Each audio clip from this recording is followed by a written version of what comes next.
3 साल से हूँ। मैं इजबेल का आत्मा हूँ। में मैं अटैक करता हूँ लड़कियों के द्वारा। नरक में लेके जाना खूबी है। अभी के बड़ा हथियार है मोबाइल के द्वारा। सबसे बड़ा हथियार है मोबाइल के द्वारा। छोटे बच्चे को भी मोबाइल के तरफ ले जाता हूँ मोबाइल गेम देखने के लिए। बटलू कार्टून सब मैंने ही। अच्छा, कौन कौन सी गेम दिखाता है? एक ऐसा भयानक गेम बनाया है पबजी गेम कि जब भी वो गेम में जो भी फंस जाए, सब जो भी गेम है वो सब मेरा ही गेम है। वो सारी गेम मेरा टारगेट है। कितने साल से? मैं 3 साल से हूँ। 3 साल से। कौन है? मैं इजबेल का आत्मा हूँ। इजबेल का आत्मा है। क्या करवाता है इजबेल का आत्मा? क्या करता है? बोल। मैं इसे पाप में गिराता हूँ, गंदी गंदी ख्याल डालता हूँ, गंदे ख्याल डालता है, व्यभिचार कराता है। सपने में मैं अटैक करता हूँ लड़कियों के द्वारा।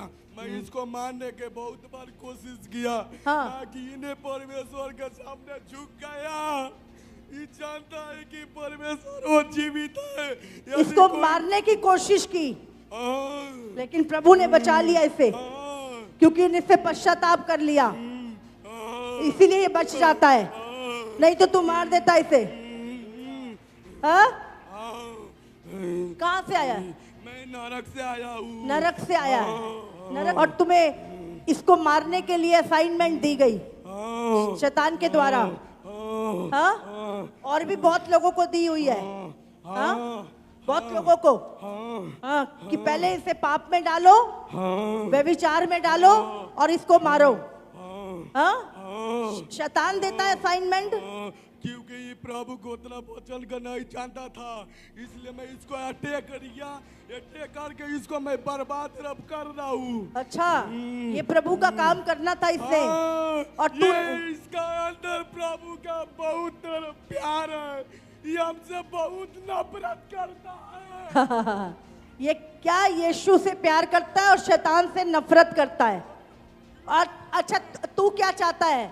कि तुझे प्यार करे लोग? क्या खूबी है तेरे अंदर? क्या खूबी है? नरक में लेके जाना खूबी है। नरक में ले जाना तेरी खूबी है। लोगों को नरक में लेके जाएगा, आग की झील में लेके जाएगा। जाऊंगा, मैं लेके जाऊंगा। तेरे को पता यीशु आ रहा है? मालूम है। बादलों पे आ रहा है। आ रहा है। अच्छा, कब आ रहा है यीशु?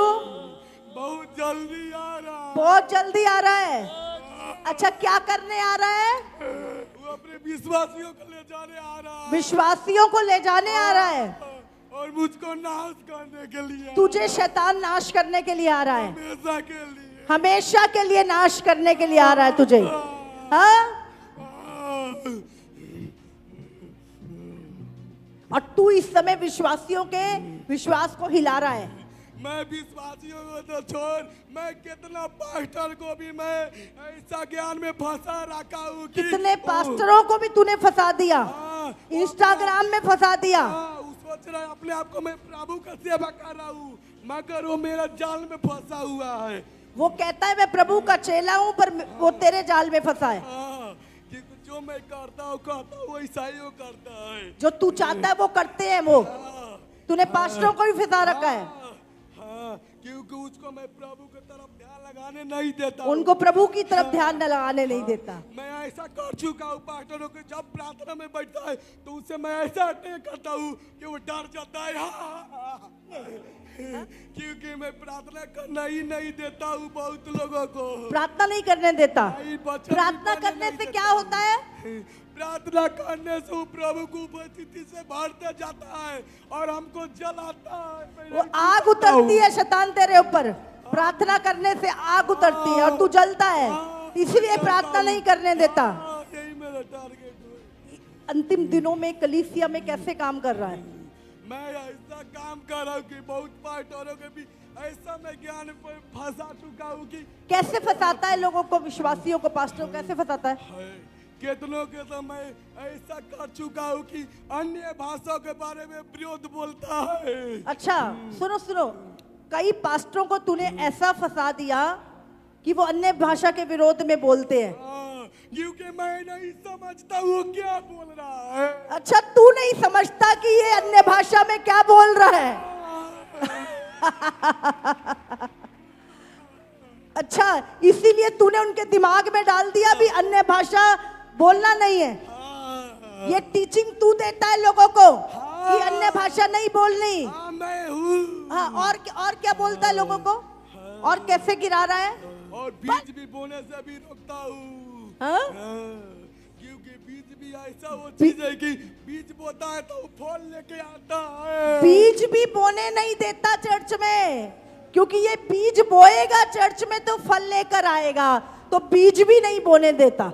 और क्या करता है? और बता अपना एजेंडा। क्योंकि उसको विश्वास में भटकाता हूँ कि वो प्रभु के तरफ से दूर हो जाए ना। बीज तू उसके विश्वास को हिलाता है ताकि वो प्रभु से दूर हो जाए। और क्या करता है? चर्च के जवानों को कैसे गिरता है? बोल बोल। उसके अंदर मैं सबसे पहले मैं परमेश्वर के भय को खत्म करता हूँ। सबसे पहले जवानों के अंदर से प्रभु के भय को दूर करता है, और फिर यदि मैं भय खत्म कर दूंगा तो आसानी से मैं काम कर सकता हूँ। जब परमेश्वर का भय मनुष्य के जीवन से खत्म हो जाता है तब तू काम कर पाता है। क्योंकि परमेश्वर के भय ही बुद्धि के शुरुआत है। प्रभु का भय बुद्धि का शुरुआत है। सबसे बड़ा हथियार कौन सा है तेरा? सबसे अभी के बड़ा हथियार है मोबाइल के द्वारा। सबसे बड़ा हथियार है मोबाइल के द्वारा। क्या दिखाता मोबाइल में? क्योंकि मोबाइल में ऐसा एप्स है कि खुद ही आप ही लेके मैं आता हूँ। मोबाइल में जब भी नेट खोलता है ऐसी पिक्चर ले आता हूँ कि उसका मन एकदम उधर भटकने लगता है। ऐसी पिक्चर दिखाता है कि उनका मन उधर भटक जाता है। ये सब तू कराता है शैतान? मैं कराता हूँ। अच्छा, प्रभु से दूर करने के लिए। क्योंकि अंत बहुत निकट है। अंत बहुत निकट है। तेरे को पता है अंत बहुत निकट है? पता है। तो क्या कर रहा है? क्या एजेंडा है शैतान तेरा? अभी तो इंडिया बच चुका, नहीं तो इंडिया को भी बर्बाद करता। हाँ, इंडिया को भी बर्बाद कर देता, मगर परमेश्वर ने बचा लिया उसे। इंडिया को बर्बाद करना था तूने, पर प्रभु ने बचा लिया। कितने मैं बच्चों को मार डालता, कितने बच्चों को तू मार डालता, लेकिन प्रार्थनाओं के द्वारा वो बच गए। प्रार्थना ऐसा चीज है कि छोटे बच्चों को कैसे खराब करता है। और मैं लड़कों लड़कियों के जमान को ऐसा मैं कपड़ा लगाने के लिए मैं उसको अगुवाई करता हूँ। अच्छा, अपने आप को सोचे मैं बहुत खूबसूरत। और यही डाल के बच्चों को जीवन खराब करता है। हाँ, क्योंकि कपड़ा में इतना पावर है कि ऐसा मैं फिटिंग छोटा छोटा कपड़ा पहनाता हूँ कि उसके द्वारा दूसरे देख के ऐसा मन उसका भटकता कि मैं अटैक आके उसके साथ बलात्कार कराता हूँ, हत्या कराता हूँ। ऐसे आंखों के द्वारा वो लस्ट पैदा करता है तू, कि इंसान आंखों से ही व्यभिचार कर लेता है। कि कपड़ा वैसा ताकत है कि कपड़ों में। अच्छा, ये कपड़े कहाँ डिजाइन करता है तू? कहाँ? मैं नरक में। नरक में? कहाँ पे लगी है फैक्ट्री डिजाइन करने की? नरक में हम सबका ग्रुप है। तुम्हारा ग्रुप है? और वहां से डिजाइन भेजते ऊपर ताकि लस्ट फैले, व्यभिचार, रेप फैले, बलात्कार हो। ये सब तुम कराते हो? मैं कराता हूँ। छोटे बच्चों को कैसे नाश करता है? क्योंकि नाश करना मेरा काम है। छोटे बसता और वो परमेश्वर के स्वभाव का जैसा देखता है, इसीलिए वो मेरा पसंद नहीं है। आखिरी काम जो शैतान का होगा वो छोटे बच्चों के खिलाफ होगा, क्योंकि यीशु मसीह ने क्या बोला? जिनका स्वभाव छोटे बच्चों के समान है वो स्वर्ग में जाएंगे, वो स्वर्ग में जाएंगे। और अब तू छोटे बच्चों का स्वभाव खराब कर रहा है। इसीलिए कि सब अहंकार से भर जाए, पाप से भर जाए, वो छोटे बच्चे भी पाप से भर जाएं। कैसे करता है? क्या कराता है? उसको बीमारी डालता हूँ। बीमारी डालता है? आगे करता मैं नहीं चलने देता हूँ। हाँ, छोटे बच्चे को भी मोबाइल के तरफ ले जाता हूँ। मोबाइल दे के अपने पास खींचता है गेम देखने के लिए। वो गेम भी तू डिजाइन करता? हाँ, मट्टू पटलू कार्टून सब मैंने ही। अच्छा, कौन कौन सी गेम दिखाता है?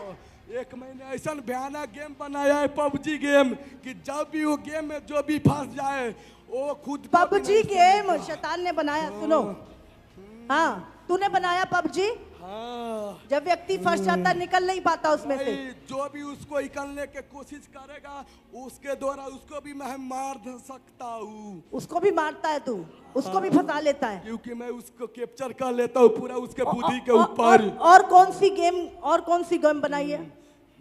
हाँ? ये गेम बहुत गेम है, बहुत गेम है। और बता। सब जो भी गेम है वो सब मेरा ही गेम है। वो सारी गेम्स तेरी हैं। हाँ मेरा तू गेम, नहीं डाली है मोबाइल में। वही मेरा पसंदी है गेम खेलना मनुष्य के साथ। मनुष्यों के साथ तू गेम खेलता है। हाँ मुझको मजा आता है गेम खेलने के लिए मनुष्य के साथ। अच्छा, ताकि गेम- धोखा देता है। हाँ क्योंकि गेम मेरा टारगेट है।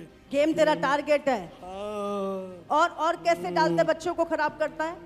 क्योंकि संसार में जो भी सांसारिक चीजें हैं वो सब मेरा है। संसार और संसारिक चीजें तेरी हैं। हाँ मेरा है। और तू लोगों को देता है हाँ और पाप में डालता है हाँ ताकि लोग नरक की में जाएं। हाँ क्योंकि नरक तेरी जगह है। हाँ तू नरक का राजा है। हाँ, हैं? मैं नरक के राजा हूँ। मेरा टाइम नहीं अब रहा। तेरा काम नहीं रहा। क्यों? यीशु का काम हो गया। यीशु छुड़ा रहा है लोगों को। अच्छा बता, इंसान कहीं भी जाए तेरे को कोई दिक्कत नहीं है, कोई दिक्कत नहीं है, बस यीशु के पास ना आए तब तुझे दिक्कत होती है। हाँ?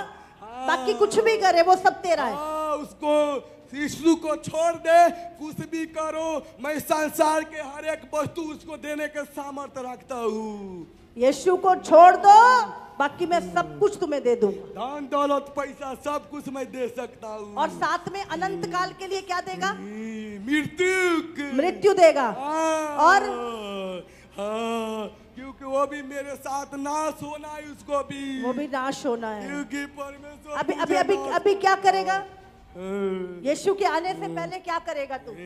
मैं बहुत ऐसा सीन बनाऊंगा कि टारगेट मैं करूंगा कि मनुष्यों के मैं जल्दी से जल्दी नरक में ले जा सकूं। जल्दी से जल्दी लोगों को नरक में ले जाए, हाँ। ऐसी चीजें प्लान कर रहा है तू। हाँ। कैसे? हाँ, पहला मेरा प्लान है कि प्रार्थना न करने दूं।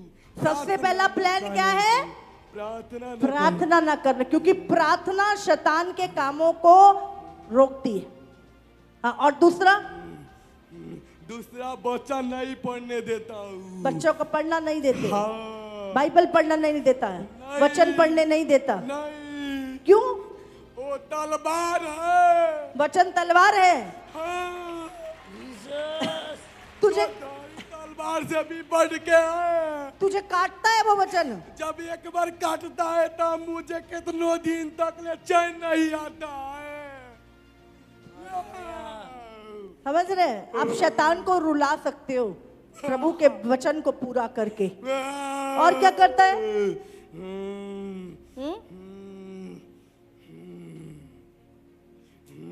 यीशु आ रहा है बादलों पे अपने लोगों को, अपनी कलीसिया को, पवित्र लोगों को लेने बहुत जल्द। मुझे मालूम है।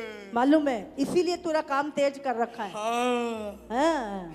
मैं कैसा कैसा बड़े बड़े मिनिस्ट्री में भी उसको फंसा रखा हूँ। बड़ी बड़ी मिनिस्ट्रियों में भी लोगों को फंसा रखा है। हाँ, मेरा टारगेट यही से मैं नरक से देखता रहता हूँ। नरक से देखता है, कि किसका अंदर क्या कमी है उस पर मैं वार कर सकूं। उस पे मैं वार कर सकूं।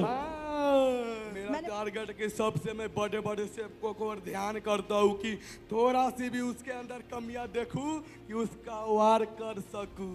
अच्छा। क्योंकि अच्छा। वो एक जन लाख को बचा सकता है। अच्छा, बड़े बड़े सेवकों को भी तू फंसाने की कोशिश करता यदि है। मैं उस पर वार करूं तो मैं सब क्या आसानी से डालता कर है? सकता क्या हूँ। क्या डालता है सेवकों के अंदर? क्या डालता है? हाँ? क्या डालता है? मैं ये ऐसा डालता हूँ कि तुम ज्यादा प्रार्थना न करो, प्रभु तुमसे प्यार करता है, तुम्हारे लिए लड़ेगा, मगर तुम ज्यादा प्रार्थना मत करो। हाँ हाँ हाँ, प्रभु कितना बड़ा तुम्हारे झूठ है लिए शैतान का। तुम ज्यादा प्रार्थना मत करो, प्रभु अपने आप लड़ेगा तुम्हारी लड़ाई। ये झूठ डालता है। और क्या डालता है? हाँ? मैं ऐसा पास्टर को समस्या में डालता हूँ और उसका मनों में ऐसा डालता हूँ कि अभी तुम्हारा टाइम नहीं आया, जब आएगा तो प्रभु तुमको आशीष करेगा, bless अच्छा। करेगा।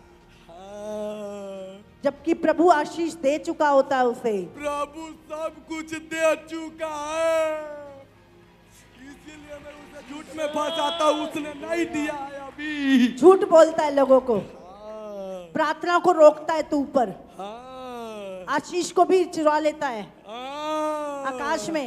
आशीष तो परमेश्वर दे चुका है, ये मनुष्य का बुद्धि में मैं ऐसा सीमित करता हूँ कि उसका पास ही आशीष रहता है, बाकी वो ले नहीं पाता है। किस अधिकार से तू यहाँ रह रहा है? किस अधिकार से? क्यों मैं अज्ञानता के कारण इसको मैं बेविचार में गिराया। अच्छा। इसके पास कोई सिखाने वाला नहीं था, जो इसका पास्टर भी था उसको भी मैं ऐसे झूठे में फंसा रखा हूँ कि वो प्रार्थना नहीं करने देता, वो प्रार्थना नहीं करता है और अपना बोलता गज से सेवा करता है। समझ आ रही है आपको? कोई सिखाने वाला नहीं है, व्यभिचार में गिरा के शैतान अंदर आया शरीर में। आज से इजाबेल की गंदी आत्मा मैं तुझे कमांड करती हूँ। जानते मुझे? जानता है? जानता है? बोल कौन हूं मैं? जल्दी बोल, जल्दी अथॉरिटी बोल। तू परमेश्वर के पवित्र जन है, तू अपने लिए नहीं जीता है, तू अपने लिए नहीं जीता है, तू केवल परमेश्वर के लिए जीता है। हालेलुया। और परमेश्वर मेरी सुनता है। स्वर्ग यहाँ रहता है, ये स्थान स्वर्ग का है। यहोवा यहाँ रहता है। इस जगह पर आने से इतना मैं अटैक करता था, तूने रोका यहाँ आने से इसको, क्यों? तुझे पता था इसको छुटकारा या हो जाएगा और ये मेरा जीना हराम कर देगा।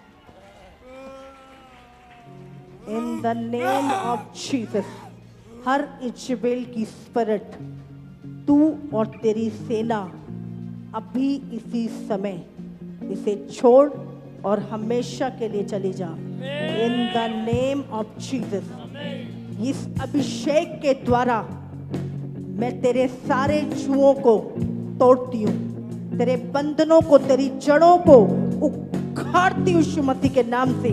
हर व्यभिचार का गंदा आत्मा इसी समय जाए in the name of Jesus, free in the name of Jesus. Go! 1 2 3, free free. हर व्यभिचार की गंदी आत्मा बाहर आए in the name of Jesus, free.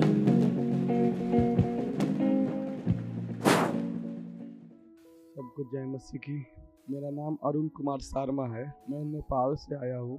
मैं अपने जीवन को गवाही शेयर करना चाहता हूँ, कैसे प्रभु ने मुझे आज़ाद किया। 3 साल से दुष्ट आत्मा की मुझको समस्या थी, जिसको वजह से मेरे शरीर में बहुत कमजोरी फीलिंग होती थी, दर्द रहता था, सिर में भारीपन रहता था, जकड़न रहता था। ऐसा लगता था कि किसी ने जैसे मेरा शरीर और दिमाग जकड़ के रखा है। मुझे काम करने का मन करता था और वो जब अटैक होता था, अटैक होने के कारण मुझको बहुत दिक्कत होता था, फिर मैं काम करने में मन नहीं लगता था। दुष्ट आत्मा की वजह से मुझे काम करने में मन नहीं लगता था। दुष्ट आत्मा के अटैक के कारण से मैं निराशा में चल जाता था, मैं बहुत दुखी तकलीफ में रहता था, मैं डिप्रेशन में रहता था। जैसे कि मेरा काम भी सफल नहीं होता था, काम भी करते थे तो घर से भी तनाव और सही से काम भी नहीं होते थे। 1 महीना काम भी चलते थे, उसके बाद काम भी नहीं चलते थे और निराशा में जाना, कोई समस्या के लेके कर मैं जो भी काम शुरू करता था अच्छे से नहीं होता था, अच्छे से मेरा काम नहीं चलता था, छूट जाता था, मैं बहुत दुखी रहता था, जिसकी वजह से घर की खर्चा नहीं चलता था। घर में लड़ाइयाँ भी झगड़े होते थे, पैसा कर लेके सही से घर परिवार बोलते थे कि पैसा सही से कमा के मुझे नहीं दे रहा है, घर परिवार कैसे चलेगा कह के, इसलिए मैं बहुत निराशा में चलता था। दुष्ट आत्मा को जैसे भी विचार के गलत विचारों एकदम मनों में आते थे, हर समय गलत विचार आता था, जो उससे मेरे को बहुत घिन आता था। मैं गलत सोचना नहीं चाहता था, फिर भी मेरे अंदर गलत विचार आते थे। और वही अटैक होने के कारण मुझे फोन की तरफ एकदम जैसे कि बंधा हुआ है, जैसे फोन की तरफ खींचता था कि गंदी फिल्में देखूं। और जब मैं गंदी फिल्म देख लेता था तो मुझसे गलती काम हो जाता था, पाप में गिर जाता था। तब हमको लगता था कि मैं मुझसे पाप हो गया है, तो फिर मैं प्रभु के पास जाता था, पश्चाताप करता था और फिर से मैं आनंदित से प्रभु के अभिषेक से भरता था। फिर कुछ दिन के बाद ऐसा ही 5 दिन 10 दिन 1 हफ्ता तक मैं पवित्र जीवन में बढ़ता था। उसके बाद फिर भी जब अटैक होता था मैं अपनी कंट्रोल से बाहर हो जाता था और जैसा लगता था कि मैं होश में नहीं हूँ, किसी ने मेरे ऊपर अटैक किया है। मैं दुष्ट आत्मा को जैसे गलत संगति में था, मैं गंदी फिल्में देखता था अटैक के कारण। मैं देखना नहीं चाहता था, फिर भी मैं देखता था। मैं इस प्रॉब्लम से छूटने के लिए बहुत कोशिश करता था, अपना से प्रार्थना भी करता था। बहुत प्रार्थना में बहुत टाइम भी बिताते थे, 3-3 घंटे बिताते थे और उपवास भी रहते थे इसके लिए छूटने के लिए। कोशिश करते से माँ की इस समय नहीं बाहर आ पा रहा था। यूट्यूब पर मैं केएमएम चर्च को देखा और मैं जब वीडियो के देखने लगा, यूट्यूब पर जब मैं ये चर्च के बारे में एक वीडियो देख रहा था, ऐसा गवाही था कि एक बंदे था, वो बंदे का गवाही देख रहा था कि वो बंदे को शैतान कैसे वो उसको मोबाइल में बांध रखा था, गेम खेलना और बेविचार में अटैक करना। वही गवाही देखकर मुझको भी ऐसा विश्वास हुआ मन में कि सच में हमको भी ये चीज़ से छुटकारा, वो जगह पर जाएंगे तो हमको भी छुटकारा इस चीज़ से मिलेंगे। और मैं जैसे विश्वास बना के इस जगह पर आया, 10 नवंबर 2024 को चंगेरे चर्च में आया और मैंने लैंड कार्ड बनवाया था। अब मामा जी ने मेरे सिर पर हाथ रख के प्रार्थना की, दुष्ट आत्मा मेरे अंदर से बोले लगा और फिर मामा जी ने मुझे डिलीवर किया। और जब मैं नीचे गिर गया, उसके बाद जब मैं उठा तो ऐसा लग रहा कि मेरा शरीर इतना पूरा हल्का हो गया था, ऐसा हल्का कि मैं जैसे आसमान में उड़ने के समान जैसा हल्का पूरा फीलिंग किया। पूरी जकड़न जा चुकी थी, पूरा दर्द भी जा चुकी थी। अभी मेरा शरीर में कोई दर्द नहीं है, बहुत अच्छा एकदम हल्का सा, बहुत आनंद और शांति फील करा। अभी मुझे कोई गलत विचार नहीं आ रहा है। अब मेरे सिर में कोई जकड़न भारीपन नहीं है। अभी मैं दुष्ट आत्मा से मैं पूरी तरह आजाद हो चुका हूँ। मैं ये महसूस करा। इस गवाही के लिए मैं पूरे दिल से प्रभु यीशु मसीह का धन्यवाद करता हूँ। पास्टर मामा जी को भी धन्यवाद करता हूँ जिनके प्रार्थना के द्वारा मुझे छुटकारा मिली। अब मैं बहुत खुश हूँ। प्रभु ने मुझे दुष्ट आत्मा से आजाद किया। सभी भाई बहनों को जय मसीह।